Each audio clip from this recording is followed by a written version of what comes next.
vaziri hisobi va audit kafedrasi assistenti Rahimova Umida Rabimovman. Bugungi fanimiz moliya asoslari va mavzuyimiz moliyaviy siyosat. Demak, bugungi mavzumizda biz ikkita rejani ko'rib chiqamiz.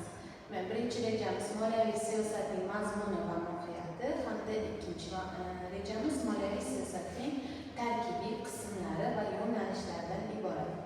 Moliyaning demak siyosatni o'zi nimaligi haqida ko'rib chiqadigan bo'lsak, demak moliyaviy siyosat bu davlatning bir yil davomida o'z oldida turgan vazifa va maqsadlarini amalga oshirishga qaratilgan chora-tadbirlar yig'indisidir va bu siyosat bir qancha elementlarni o'z ichiga oladi. Ya'ni bunda jamiyatning hayotiga oid bo'lgan asosiy vazifalar va maqsadlar birinchi o'rinda ko'rib chiqiladi. Ikkinchi siyosiy elementlarimiz bu istiqbolni aniqlash, yaqin kelajakdagi vazifalarni oldiga qo'yishdan iborat. Hamda uchinchisi aniqlangan va belgilangan vazifalarni bajarishdan iborat hisoblanadi. Moliyaviy siyosat o'zi bir nechta siyosiy elementlardan tuzilgan va bu bir qancha vazifani amalga oshirishga qaratilgan bo'ladi. Bunda davlat o'zining iqtisodiy, ijtimoiy rivojlanishi uchun ma'lum bir belgilangan rejalarni amalga oshirish birinchi chora-tadbirlar yig'indisidan hisoblanadi. Moliyaviy siyosatning tarkibi avvalo bir qancha siyosatlardan iborat. Birinchisi bu byudjet siyosati, ya'ni bunda davlat bir yil davomida o'z vazifasi oldida turgan byudjet vazifalarini amalga oshiradi. Ikkinchisi soliq siyosati. Mamlakat bir yil davomida kelib tushadigan soliq tushumlari hamda ulardan olinadigan foizlar o'z rejasida ko'rib chiqiladi. Keyingisi baho siyosati, investitsion siyosat. Investitsion siyosatda mamlakat bir yil davomida qancha chet el hamda mamlakat ichki investitsiyalarini kirgizish hamda ularni qay tartibda joylashtirish siyosatlarini ishlab chiqadi. Keyingisi pul siyosati, boj siyosati, kredit siyosati hamda iqtisodiy moliyaviy siyosat hisoblanadi. Demak, moliyaviy siyosatni amalga oshirish ham bir nechta bosqichlardan iborat. Ya'ni bunda moliyaviy siyosatlarni konsepsiyasini ishlab chiqish, istiqbolli va joriy davr rejalarini ishlab chiqish hamda qo'yilgan maqsad va vazifalarni amalga oshirishdan iborat.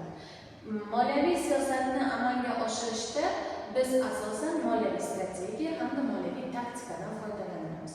Moliyaviy strategiya o'zi nima deganimizda, moliyaviy strategiya uzoq yillarga mo'ljallangan davlat tomonidan ishlab chiqilgan chora-tadbirlar yig'indisidir.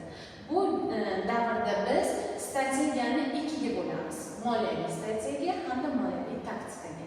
Demak, taktika bu moliyaviy strategiyalarni qay yo'sinda amalga oshiramiz, qay tartibda bajaramiz va qanday chora-tadbirlarni qo'llashimiz bu bizda moliyaviy taktikada ko'rib chiqamiz.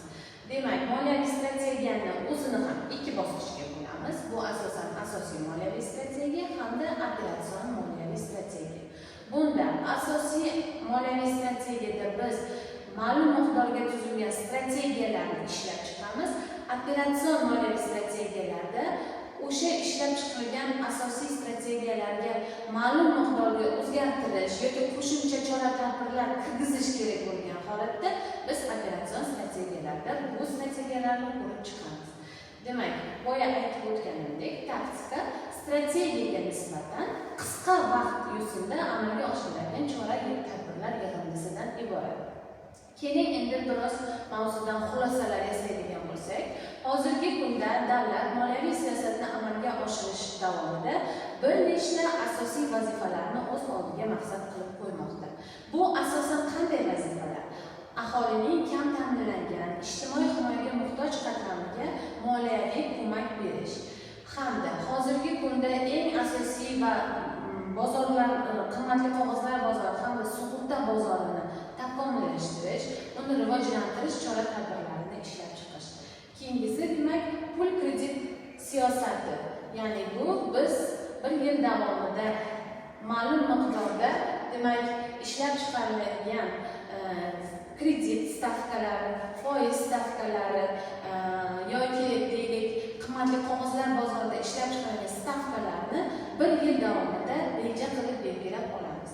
Keyingi mavzularimizda biz moliyaviy siyosatning har bir siyosiy elementlariga alohida to'xtalib o'tamiz. E'tiborlaringiz uchun rahmat.